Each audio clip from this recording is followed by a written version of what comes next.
Okay, good night, my YouTube fans. Doing the 4G93 with the GDI bottom end. Just doing a little refresh.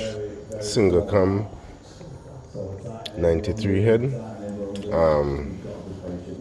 93 GDI block. Let's see if I can pull up the number there for you all again.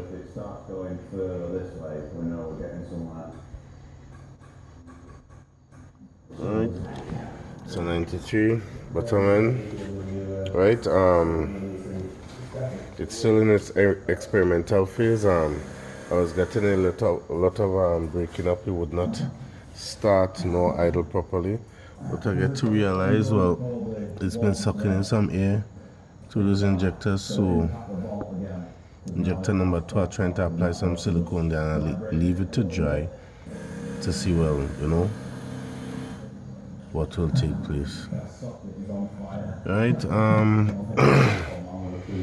currently, for the people who want to run 4G94 for the CS, with the 4G94 that belongs to this type of car, the CS, it has an internal pressure regulator, and when doing the conversion, you end up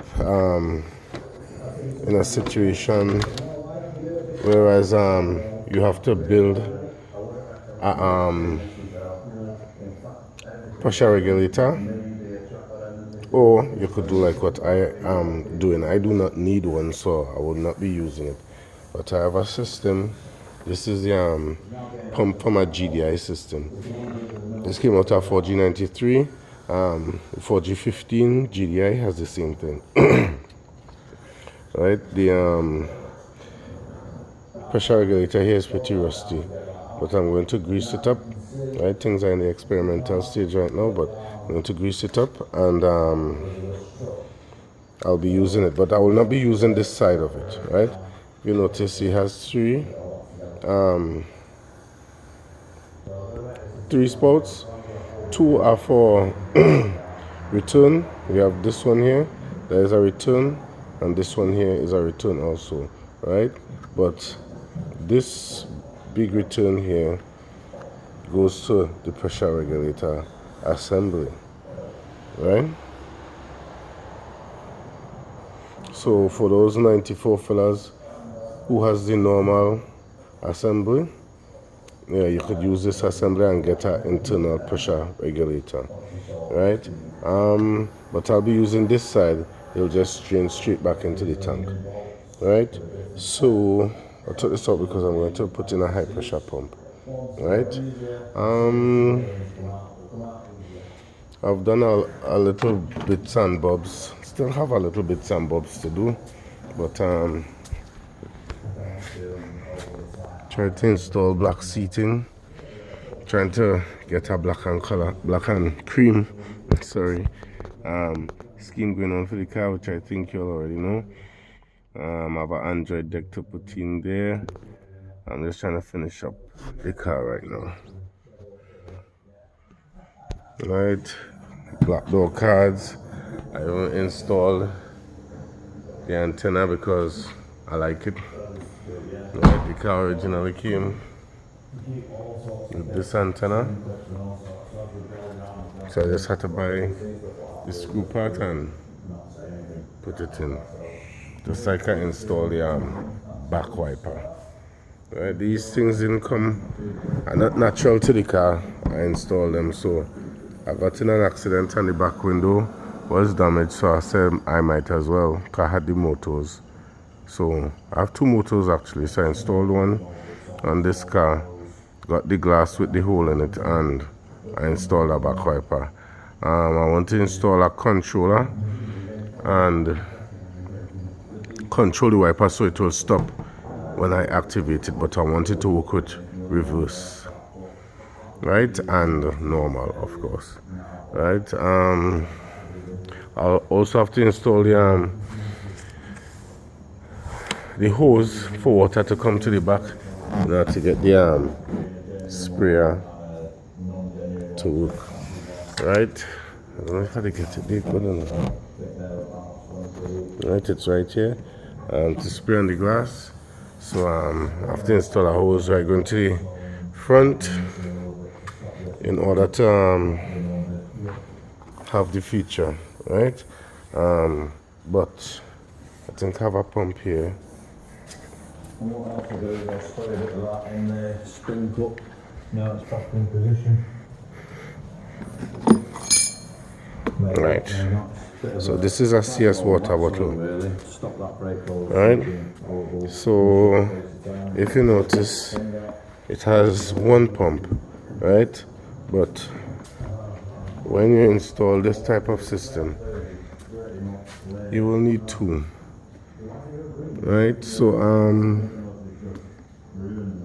the Mitsubishi Lancer Cargo wagon carries the bottle with two pumps. I'm trying to acquire one of those and get the system normalized, right? So just saying, for those who want to do that conversion, or you could just cut a hole here, as I'm seeing. You could cut a hole and install another pump right there. It could save you some money, right? What else I wanted to explain about this CS? Well, I think you all also know that I have a MyVet box. Let's see if I could put the number there so it could be verified by those who want to. This is a brake fluid pressure bleeder, so a lot of people Focus, right, nicely, beautiful. Right, and also I'm using a 481 airflow that is from my Gallant, but it's damaged, but it seems to rev okay with it, so I'm just using it, as I said, experimental. What else I wanted to explain? Oh, I wanted to show how the normal fuel pump assembly for most MPI CS looks like. So just give me 1 sec.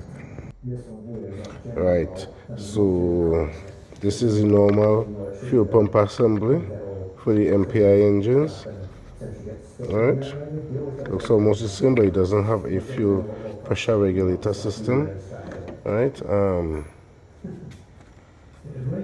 this is the GDI one that has the fuel pressure regulator system. Alright, so there's another piece missing from this that plugs into here, right?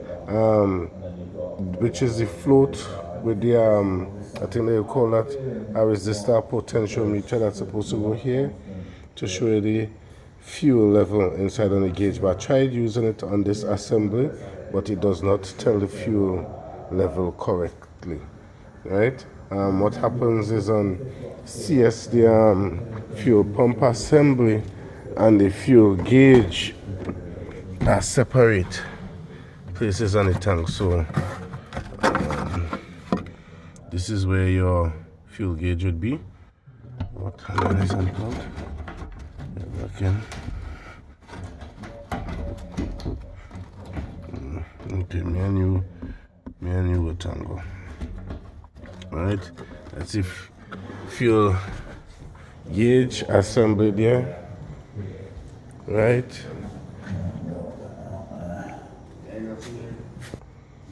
Right, so as I said, that's what's taking place with this CS with the GDI assembly. Does have a float right here, right?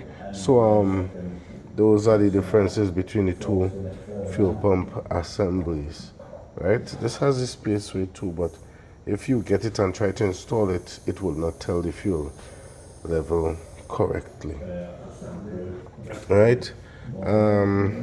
I've installed a filter up in front because I had a dirty tank. I just changed the tank. 3 times zoom could work here.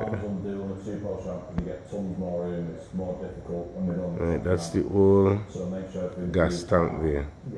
Right, I installed a new one. Well, another one, not a new one, but another one on this CS right here. Right, I was speaking about 481 airflow.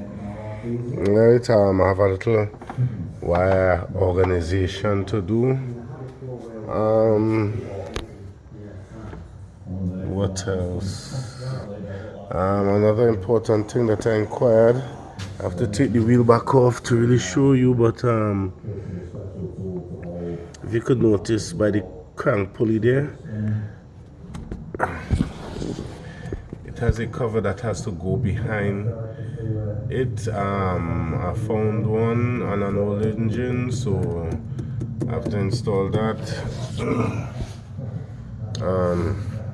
Lower end springs, but she needs shocks. Right. What else? I think you all already know these are Evo 7 steering wheel. The airbags popped. It worked perfectly when the car was in an accident. I changed the brake handle to the more fatter, firmer ones. This with the chrome top. I just liked how it looked and felt over the conventional grey one. Alright, short shifter. And I think you'll watch the videos with the conversion I did with this from manual to automatic climate control. Alright, yeah, little work to do still. Alright, install 2 gauges, air fuel ratio and water temperature, because the water temperature and the instrument panel went bad. What else I can remember. Yes, besides the little other wiring work, that's what I've reached so far. Right, so I'm about to install sort out the injector turbos, change the fuel pump, and I'll start it and I'll show you all how she runs in the morning. I'll have to give the silicone time to dry. Right, before I test it. So okay then, until then, that's how far I've reached. Right, so more videos coming soon.